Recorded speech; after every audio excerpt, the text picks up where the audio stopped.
they do get excited. And there's the Poppy once again. So Corky was the last ban for the Tigers. They could just stick to that strategy. Fiora now going to be a mix-up, but I think ROX is just trying to get a first pick Alistair here.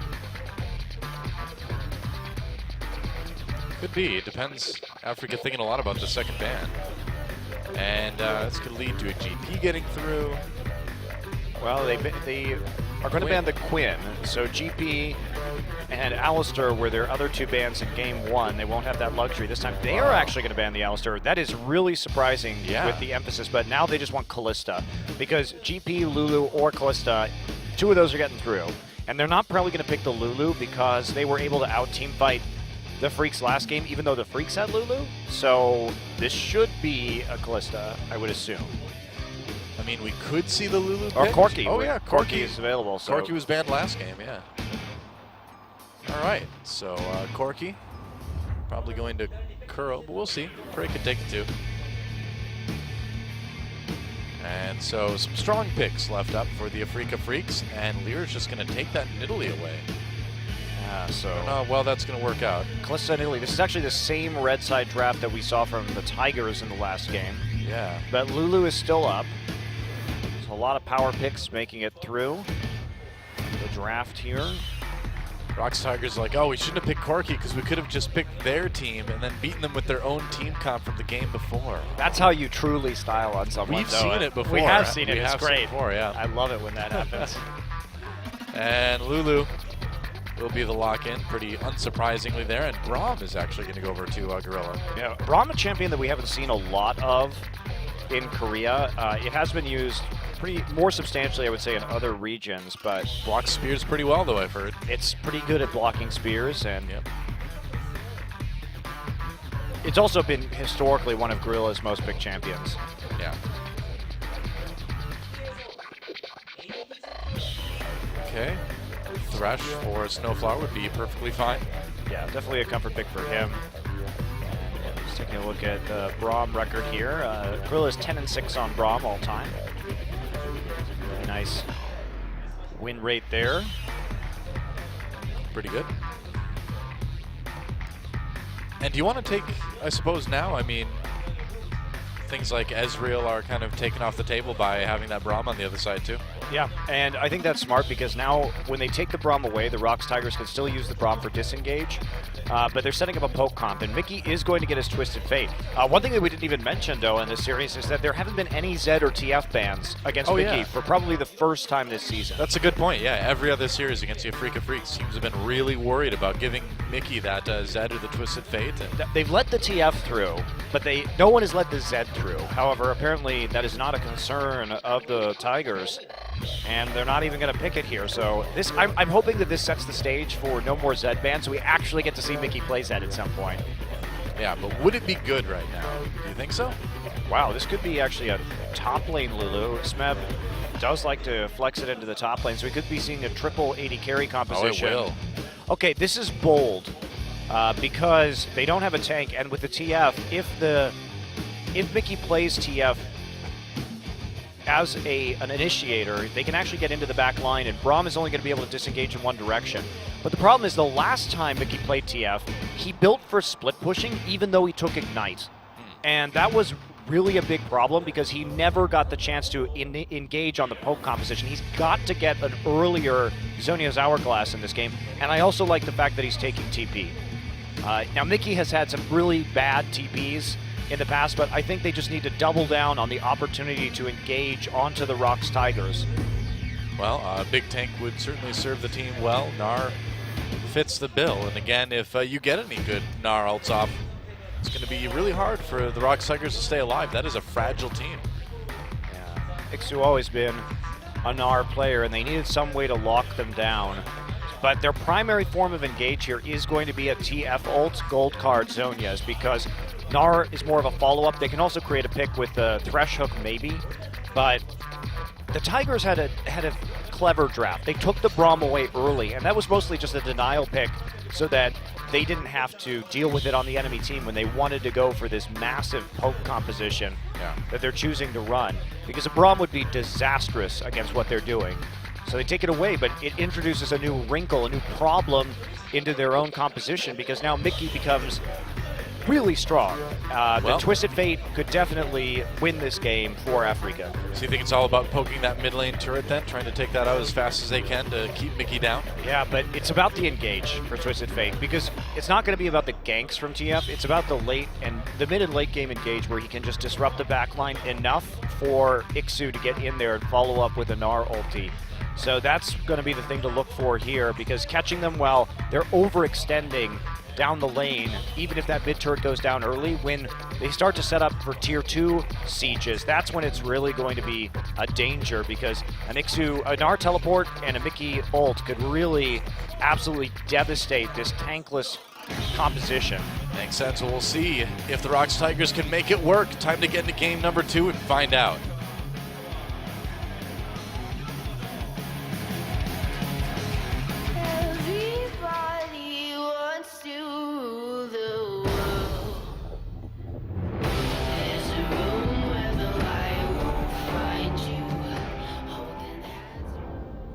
Here we are once again on Summoner's Rift. ROX Tigers looking to close out a 2-0 against the Afreeca Freecs, but they haven't exactly made it easy on themselves, picking a interesting poke comp to try to do the job, and if it works, it'll be a short game. If it doesn't work, it could be a long and arduous ordeal, couldn't it? Maybe. It could also be very fast for Afreeca, because they only really need one good team fight to take a Baron and then just smash the Tigers, because the Tigers are not going to be very good at resisting dives. And this is an interesting stack that is going on here. Only Peanuts showing that the trap. Ooh, I like it.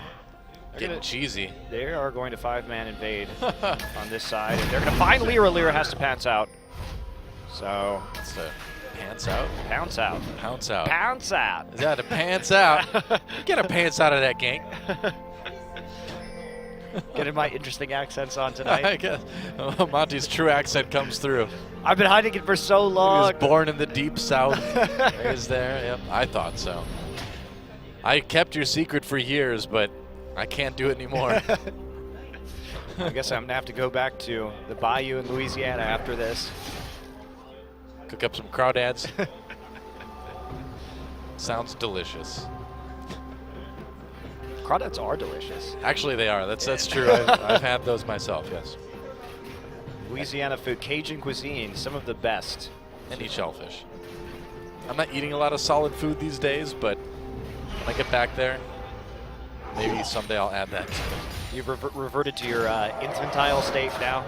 No solid food for Doa? There's just a lot of soup. Just put the crawdads in a blender. We're good to go. Ugh. Leave the shell on so you have more calcium, I suppose. Cooking with Chef Doa. The name of a show that will never, ever happen. The blended crawdad. Crawdad smoothie. Just add a little bit of ice cream and avocado in there. Delicious. It's so good for you. It is the breakfast of champions. Gorilla lands a Q on the Snowflower in exchange for the hook attempt. The bot lane has begun. It has. It has begun. And it continues. Thrill a minute, this bot lane. I know. Well, Snowflower and Sanyu getting the early level 2 in both of the games so far. Yeah. I mean, they've played well in the laning phase, certainly, and it hasn't been, you know, we've said this all night, but it hasn't been the early game that's been the problem for the Afreeca Freecs. It's been after about 20, 25 minutes where things start to kind of fall apart. Maybe look at that early Rift Scuttler. Do you think we might see an early Dragon 2? No, I guess not. No, just fading up at the top side. They can't really do anything right now. The Tigers have successfully frozen this. And so waiting, slowly moving down on those minions, but it is going to reverse now that the minion wave reaches the caster minions. Actually, look at what Gorilla and Prey are doing right there. They're actually body blocking their own minions to prevent the wave from moving quite as quickly. It's still going to move because they have more caster minions on their side, but they're trying to get and play back underneath their turret as much as they possibly can. Yeah, the minions are complaining to Rito about, oh, this champion block is so annoying. We're just trying to walk down the lanes, and these champions are stopping us. Our purpose is to kill the minions, the red minions, but man, can't even get there. Rito, please. Brahms' hitbox is too big. Champ block is real. Minions are getting champ blocked. Oh, Lyra is getting a deep ward in. Something you don't see very often from Peanut. But then again, Lyra did go for the tracking knife. Tracker's knife. I mean, you don't see it very often from Lyra. Lyra is actually the second worst jungler in the league when it comes to wards per minute. But even then, he puts down more than 0.2 more wards per minute than Peanut does. Peanut? Yeah. He is addicted to the red smite. Can't blame him. I mean, wards are great and all, But blowing people up in a duel, that's way more satisfying. Exactly. We've said it before. You don't need to know where they are if you know they're dead. Solves the vision problem completely. Yeah, I can see on that they're on a countdown from being dead. Yeah, so they're not in the game right now. It's Therefore, the clearest they are way. not anywhere. I don't need a ward to see that. I can just press tab. Yeah. And tab doesn't cost you anything. Yet, anyway. I don't know about these microtransaction games. 5 gold to press tab.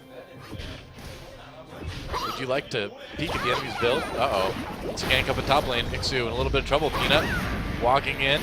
Teleport happens. Smeb a little bit low, and that one doesn't work out as well as I think they had hoped it would have. Well, they get Mickey's TP, so that's going to be nice if they poke him out. But Lyra's here, and, well, that spear isn't going anywhere. That gold card is, though. Kuro, a little bit of trouble. Has to use that cleanse right away, turning off some damage onto Lyra. Lyra, though, wow, just wants to get hit with the Gatling gun, I guess. Well, he was seeing if he could get maybe another pounce off there, but Kuro deciding to back off. Well, that'd be, yeah, I suppose, but... Hi, Peanut. Uh-oh, Peanut. He's going to get his wish. Oh, hey. Yeah. Oh, see, you should have built all AP. That gas canister would have killed him. Peanut's just having a great time, though. That's the best thing about this team is that whenever you see the booth, these guys are always having a good time no matter what. It's like, you see how I blew his flash? Yeah. He didn't expect me to be there, even though he knew it was just topside. He was too busy trying to kill Kuro. But really... Kuro did a good job of going back in and, keeping Mickey there to give Peanut time to get in position when you think about it. Yeah. Absolutely true. Brain Grill have lost a few of these minions to the turret so far. Having some issues in that laning phase. Ixu now goes for the all-in. Did use his Gnar before turning back into mini form, so it is just an ult for ult trade. Yep. And cooldown boots first for Mickey, so... trying to maximize that uptime right now, and that grabs the Frostfang too, so working towards that Frost Queen's claim. We still don't know what she's claiming. She's claiming that you are slowed. I guess so. Uh-oh. Peanut. Well, he's like, yes, thanks for coming to me. Yeah, he should know that Snowflower's there. Yeah, he's not going to do anything too silly. Just pull his Raptors right back into the brush, and yep, it'll pop his buff immediately. They just softened up the Raptors for him. Which, if I'm going to fight Raptors, I'd prefer somebody soften them up for me. Just hit him with a meat tenderizer a few times. Yep. That's right. Raptors are pretty tough otherwise. I don't know. I've never eaten eagle, so I really wouldn't know how tough Raptor is. Well, I don't think those are exactly eagles. Well, they are feathered, so they're like eagles or falcons. They fall into the class of raptor. I suppose. Are they predatory birds? Yes. I don't think they could really predate on anything. Oh, Kuro with a lot of damage onto Mickey. Here comes Smeb. Tried to make a gank out of it, but Mickey responded with the gold card just in time. I wonder if ostriches are counted as raptors. I have no idea. And actually, those raptors do a lot of damage, though. What do I look like, an ornithologist? I'm a caster Monte Cristo, not an ornithologist. Thanks, Bones. Was saying I needed more Star Trek references, so there you go. Mickey in a lot of trouble here. He may actually go down. Another rocket. And Kuro flashes for it. Lyra there with the spear. Nice dodge from Kuro. Doesn't save it. But Peanut's like, yeah, well, they call it collateral damage for a reason. Thanks, Kuro. Kuro all in right there. Mickey had no flash from that last gank attempt, so makes it easy for the all in. Lyra there to mop it up, but Peanut's the one at the end who ends up with a double buff refresh. Getting that kill on the Graves early on is really nice, too. This is just a perfect meta for Peanut, too. Graves, Kindred, Nidalee. Yeah, it'll be interesting to see if the Tigers can really compete after a major meta change, because it really, the Cinderhulk meta really threw them for a loop last year. Yeah. And if Peanut has to play more utility junglers where he can't just go balls to the wall, it may be a problem for them, because in the meta we saw last year, Peanut actually really did struggle. Well, good for the moment anyway. Unquestionably. But ROX here, they're not actually getting so much damage down on the turrets, and here comes a package gank. Yeah. Kuro. Package at the ready. Oh, he's going to go back to mid lane, though. Gets seen by a ward, too, so no real mystery as to where he's at. Okay, well, they try and motion for a dive in top, but here we go. All right, Mickey coming in for the TP, or for the ult rather. Smeb gets hit with the gold card. Whoa! That was not something you can get out of. Peanut trying to get a little bit of revenge, but it's too late. Peanut's revenge. Not much in this case, but you could see what Smeb was trying to do right there. He was trying to position himself to wild growth himself as soon as Mickey came in from his ultimate, but unfortunately he couldn't get there in time, and a great follow-up from Ixu. So another well-planned gank, and Afreeca's early game plan continues to look strong. They play well with each other and around their abilities on the map, so that means that Mickey has gotten rolling now. First gank, definitely a success, but they're only 700 gold up. Yep. Thanks to their pretty unfortunate trade in the mid lane. And, you know, we saw them have a lead in game number 1 as well, and it didn't end up helping them in the end. But there's no Smeb on Fiora this time around to bail them out. This time, it's a little bit different. Well, but it's about Afreeca's ability to execute these late awkward. game team fights, and you know, Doa, they just couldn't do it in the last game. They have to actually flank with the Gnar and with the TF here. Hello, wow, Kuro going in with the package. Nope, just with the Valkyrie. Just pushing Mickey out of lane. He's managed to get a little bit of a CS lead, and not too surprising with Mickey leaving lane for that gank earlier. Yeah, not much damage down on the turret. Mickey has done a good job of balancing his time in lane and his wave clear against that gank in the top side, so it hasn't resulted in too much yet. Yep, that's right. Fight down at bot. It's 3v2 against ROX Tigers. Gorilla uses his ult. Here comes the teleport, though. Coming in from both sides. Bray turns around, gets lit up as well. That's a double kill for Songyun. Smeb comes in, but there's not much a Lulu can do in a 1v5. And Peanut on his own. Well, that was a TP that should have been canceled by Smeb. There were 2 TPs coming in right behind everybody from Mickey and Ixu. And that was just definitely not going to go the way of the Tigers, and they actually gave up an extra kill. They could have traded a top turret for that. Instead, Afreeca now with a big advantage, and they're going to take it straight into the first dragon of the game. Yeah. And it hasn't been the strongest day early on for the ROX Tigers. Great engage, but it started as a 3v2, and it turns into a 5v3. I mean, 4-man ult, good job, Smeb, but there's way too much damage there. And burst at the end. They couldn't get Graves down into the bottom lane fast enough, so now 2,000 gold will be the advantage to Afreeca. Yeah. I think they were just kind of hoping Prey could hold out until Smeb could get there, but didn't work out. Tigers looking a bit lazy. They definitely had those teleport timers available, and in both of the games, Afreeca has been actually playing around the teleports very well, and Mickey, who has had some very poor teleports earlier in this season, including just showing up and dying immediately as Victor, kind of like feeding kills with TP a lot of the time. On this TF, even when he hasn't used his ult, that TP was very good. Yeah. Even his teammates were actually mentioning it in the interviews, how bad his TPs were. So your teammates are sitting there in an interview saying, yeah, we won, but man, Mickey doesn't know how to use TP. You know it's bad. Well, he's been working on it.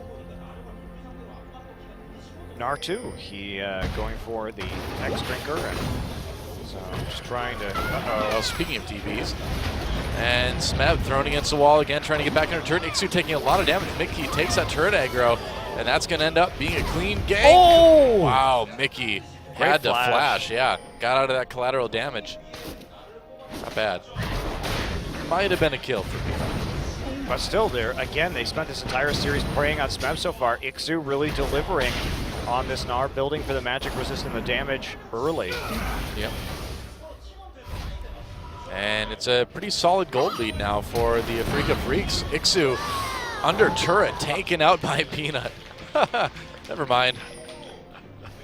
Wow. Peanut Bold takes matters play. into his own hands. He's like, I know you don't have flash. Yep.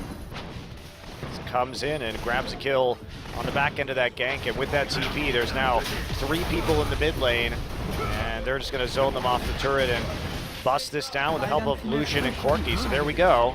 Yeah. But again, Mickey, he's going for the Lich Bane first. This is what he did in the last game that he played Twisted Fate, and it just didn't work. Now, at least this game, unlike last game, he is taking Teleport instead of Ignite, so he can actually split push at any point in the map and still be a split pushing threat. But Collapse on the Snowfire and Songyun. Box used. Gorilla doesn't want to go around it. They're happy just to keep that turret alive for now. Doesn't want to use the Glacial Fissure. There's not a follow-up there. Happy enough to get the box out of their opponent. Yep. So they got 2 towers now. 2 towers to none in favor of the Tigers, and that has allowed them to even up the gold score of this game. And that may be what the ROX Tigers need to start that comeback.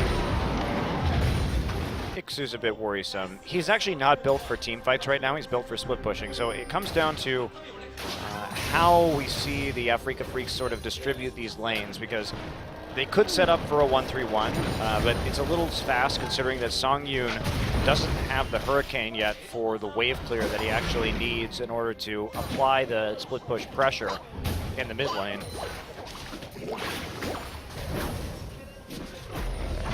Now, some more Wargling right here, but Afreeca obviously very nervous about pushing up too far. They do have the teleport advantage for the time being. Yeah, and you can sort of feel the momentum change a little bit, I feel like, in that last little engage. It seems like all the aggression from the Afreeca Freecs has slowed down a little bit. Well, they have and to we're at that pivotal point now, you know? They have to keep making plays. Now, they have some good wards deep in this bottom side to try and dive this turret and maybe take their first tower of the game. Looks like they're not going to need to. It's getting pretty close.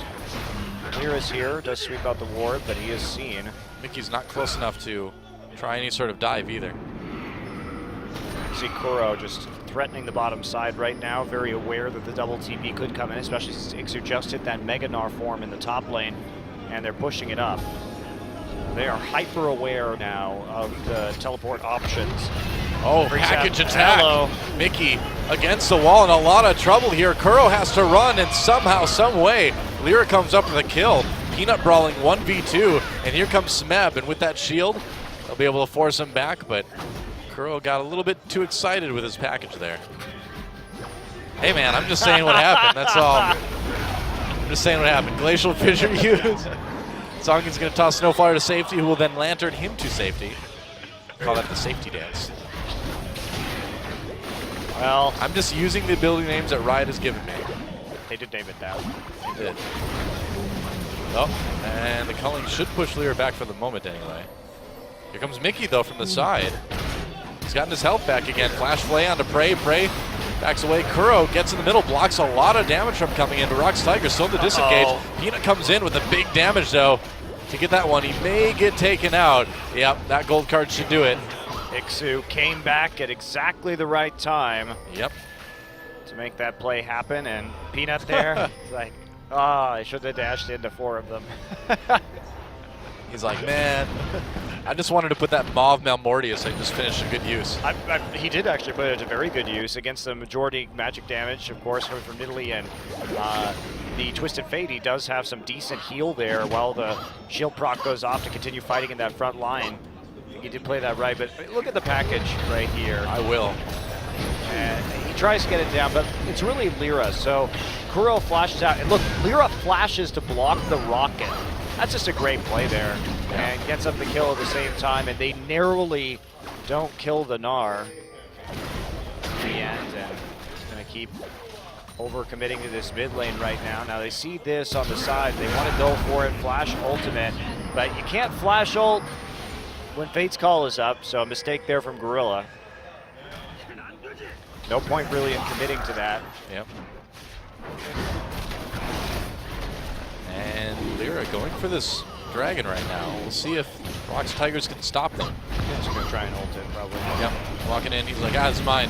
Oh, he didn't quite get it. Peanut gets got, though. Goodbye. He does Meanwhile, die. the Rift Herald ends it all. He's just done with this game. Well, this is a very good position now. Afreeca Freecs fighting back. We got a sloppy game here from the Tigers. Really sloppy. Yeah, not so happy about that one, huh, Peanut? Oh, meanwhile, Ixu, he's pretty tanky, though. That's Mega Gnar, man. Nice two-man ult. Prey, though, not quite caught in all the CC. They will get the kill on the Braum, though. Smeb is going to be next.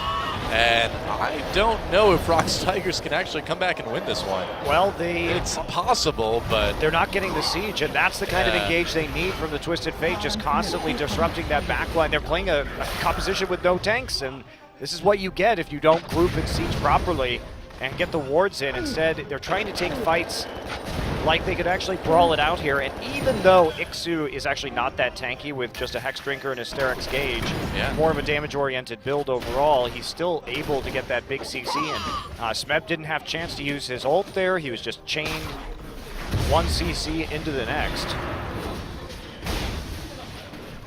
Yep. Well, it's going to be interesting to see if the ROX Tigers can pull this one off. I think Doha, in the end, they're still so good at team fighting that once they wake up and actually play to their win conditions, that they're going to be in a much better place. But the thing about the Tigers is, one, the poke or siege compositions, when you get the outer ring of turrets down, they take a lot of warding. And the ROX Tigers ward less than any team in the league, and they clear fewer wards as well. So there probably will be a lot of vision left over for the Freaks to work around when it comes to flanks with TP, or even Mickey making safe teleport options with his ultimate. And of course, if he pops that Destiny, he'll be able to see everybody anyway. Yep. Very good point. I feel like if you're going to run this kind of composition, and you... Oh, they caught Snowflower there. Can they get the win? He's going to try to hook in. There's Fate's Call, thrown back into Peanut. Peanut in trouble. Mickey coming in with that Fate's, or with that Destiny, rather. Easy kill onto Peanut. Why do they keep using ultimates against the Thresh when Fate's Call is up? It is odd, isn't it? They're way overcommitting to killing this Thresh when it's all too easy for Sangyu just to rip him back in. Well, they need a bit more damage to blow somebody up that quickly, you know? Maybe they thought Snowflower, or maybe they thought Sangyu rather wasn't there. But they're going to lose a mid lane turret for it. At some point. Ever so slowly, perhaps.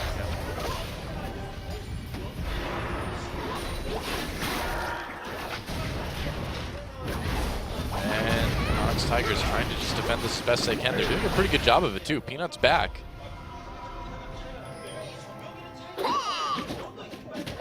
So Ixu just retreating to the top lane for a bit more split pushing. Why not? He's been really delivering this series against Smeb. Had that lead in the last game. Now Smeb 0-4-1 in game number 2. So really struggling with this top lane Lulu. Yeah, just not a lot of damage at all.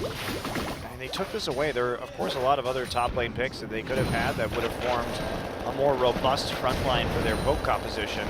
And Tom Kench was 100% available in this game. They wanted to take the Lulu away, but they instead were met with the Twisted Fate, which should be pretty predictable from Mickey. Yeah, it seems like, too, the Braum just isn't doing a whole lot when it's all said and done. I mean, we know why they took it, but it just hasn't made a big impact yet. Well, Braum is only good when you're trying to disengage from people running straight at you, because his ult can only be used in a line in one direction. So if you don't have that, Stoa, somebody comes in from the flank, you're not doing much on Braum, realistically. Here we go. Package comes in. Ixu with the flash right away. And so they get the summoner out at least. That's actually really useful for a follow-up engagement. Now Mickey's going to start split pushing. He's got that Lich Bane, so he's going to be melting through these turrets. Oh, he forces a TP. That is huge. Wow. Yeah, the Tiger's not ready to use that turret. Meanwhile, Prey caught on his own flashes before the gold card connects. Nice spear from Lyra. That nearly was enough right there. Well, easy to hit spears when you have a gold card there to immobilize somebody, and Prey a little bit late on the flash, so the gold card traveled along with him after that gate came in, but it was perfect. Nice zone there from Mickey to set up for just to secure the turret. That's all you need to do. Yep. Pretty much.